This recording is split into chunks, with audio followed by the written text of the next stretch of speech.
Assalamualaikum warahmatullahi wabarakatuh. Selamat pagi Ibu Nia dan teman-teman KBJ. Bagaimana kabarnya?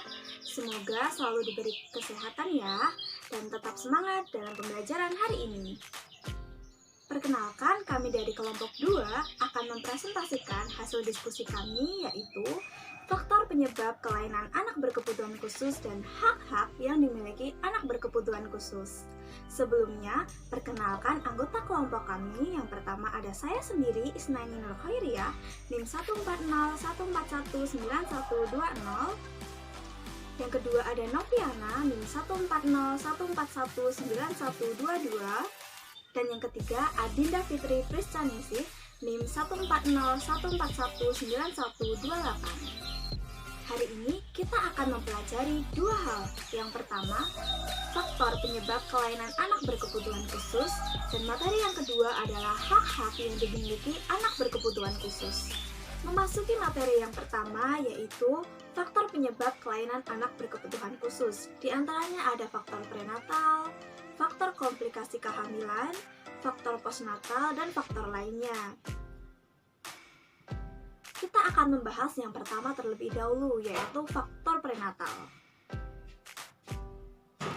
Masa prenatal adalah masa sebelum bayi dilahirkan.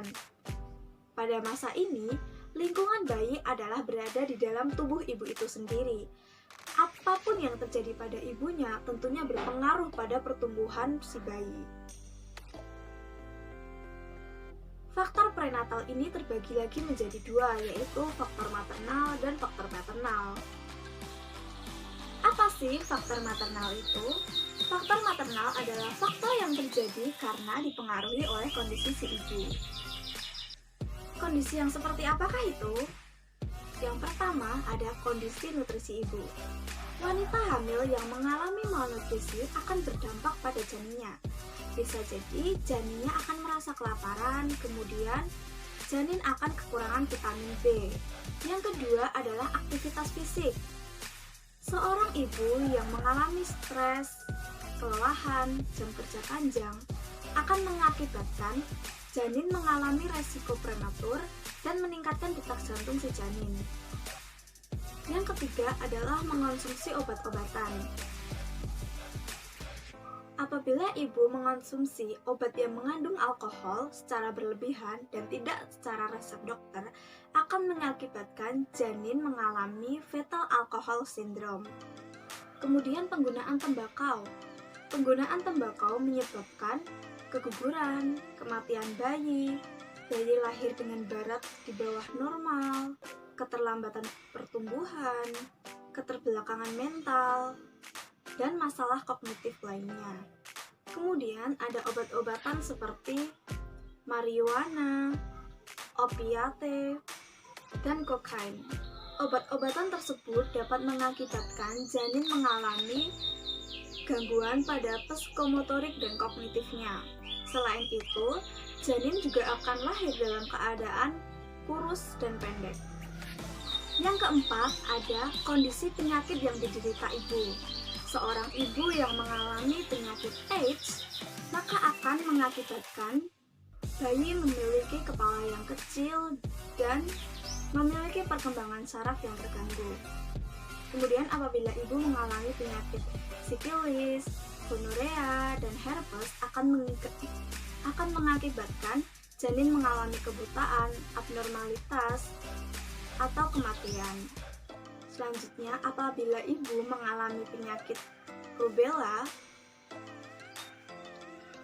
maka akan berdampak pada janin berupa ketulian dan cacat jantung. Nah, apabila ibu mengalami infeksi toksoplasmia, akan mengakibatkan anak mengalami kerusakan otak dan mata, dan epilepsi. Ada kondisi usia ibu. Ibu yang hamil di usia 30-40 tahun kemungkinan akan berakibat pada bayi, yaitu bayi lahir prematur dan berat badan yang kurang. Yang keenam, kondisi emosional ibu. Ibu yang mengalami stres akan membatasi aliran darah ke uterus dan akan membatasi oksigen yang dihirup oleh bayi, sehingga bayi akan kekurangan oksigen. Yang ketujuh, ancaman lingkungan luar. Ancaman ini dapat berupa radiasi, efek rokok, dan lain-lain. Hal ini akan berdampak juga pada keselamatan bayi. Nah, tadi kita sudah membahas faktor maternal. Sekarang kita akan membahas faktor paternal. Faktor paternal adalah faktor yang terjadi karena pengaruh si ayah. Faktor-faktor ini antara lain ayah yang bersentuhan dengan marijuana, timbal, rokok, alkohol, nikotin. Yang kedua, darah ayah yang kekurangan vitamin C. Yang ketiga, konsumsi kokain. Yang keempat, usia ayah yang lebih lanjut. Faktor-faktor yang telah disebutkan tadi dapat berakibat pada pertumbuhan si bayi, sehingga bayi dapat mengalami kelainan. Saya Noviana, nomor presensi 25, akan melanjutkan penjelasan dari Saudari Itsnaini Nur Khairiyah mengenai faktor penyebab anak berkebutuhan khusus. Faktor penyebab anak yang berkebutuhan khusus yang kedua yaitu ada komplikasi kelahiran. Dalam komplikasi kelahiran ini ada dua penyebab, yaitu postmaturity dan juga kelahiran prematur. 1. Postmaturity. Postmaturity adalah janin yang belum lahir 2 minggu dari tanggal kelahiran. Kondisi bayi ini cenderung panjang dan kurus karena bayi terus tumbuh tetapi kekurangan oksigen. Janin yang lahir dari postmaturity akan beresiko mengalami kerusakan otak bahkan sampai kematian. Yang kedua, kelahiran prematur. Bayi dengan berat badan kurang ketika dilahirkan akan beresiko mengalami kematian. Selain itu, sistem kekebalan tubuh belum berkembang dengan sempurna sehingga rentan terhadap infeksi. Bayi dengan kondisi ini cenderung memiliki kesehatan yang buruk. Nah, menurut penelitian, bayi dengan berat badan yang kurang akan memiliki jangka panjang pada kekuatan kecerdasannya. Nah, selanjutnya penyebab anak berkebutuhan khusus yang ketiga itu ada postnatal. Nah, postnatal ini berarti kondisi bayi setelah dilahirkan. Faktor yang sering terjadi dalam postnatal biasanya kekurangan nutrisi, kecelakaan, dan penyakit yang dialami anak. 1. Kekurangan nutrisi. Mengapa anak kekurangan nutrisi akan mengakibatkan perkembangan anak berkebutuhan khusus? Karena perkembangan anak tersebut akan mengalami kendala. Misalnya, sebagai contoh, anak yang kekurangan vitamin A parah akan mengalami mata kering yang nantinya dapat menyebabkan kebutaan.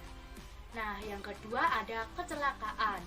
Kecelakaan yang menimbulkan cedera parah tentunya akan mengakibatkan kerusakan. Misalkan sebuah kejadian kecelakaan, nah di situ korbannya mengalami benturan di telinga sehingga menyebabkan gendang telinganya robek. Hal tersebut akan mengakibatkan korban menjadi tuli. Yang ketiga, penyakit yang dialami anak, misalnya disleksia. Apa itu disleksia? Jadi yang dimaksud dengan disleksia adalah penyakit bawaan pada anak yang ditandai dengan anak susah membaca, menghitung, ataupun menulis. Adapun faktor lain yang dapat menyebabkan terjadinya anak berkebutuhan khusus lainnya, yang pertama itu ada hereditas. Hereditas ini berarti faktor bawaan dari anak saat lahir, misalnya lahir dari penyandang tunanetra. Yang kedua, infeksi. Infeksi ini dapat menyerang secara langsung maupun tidak langsung pada bayi. Contohnya, infeksi rubella, kemudian herpes, polio, dan lain sebagainya. Yang ketiga, keracunan. Keracunan ini dapat terjadi secara langsung pada anak maupun lewat perantara ibu.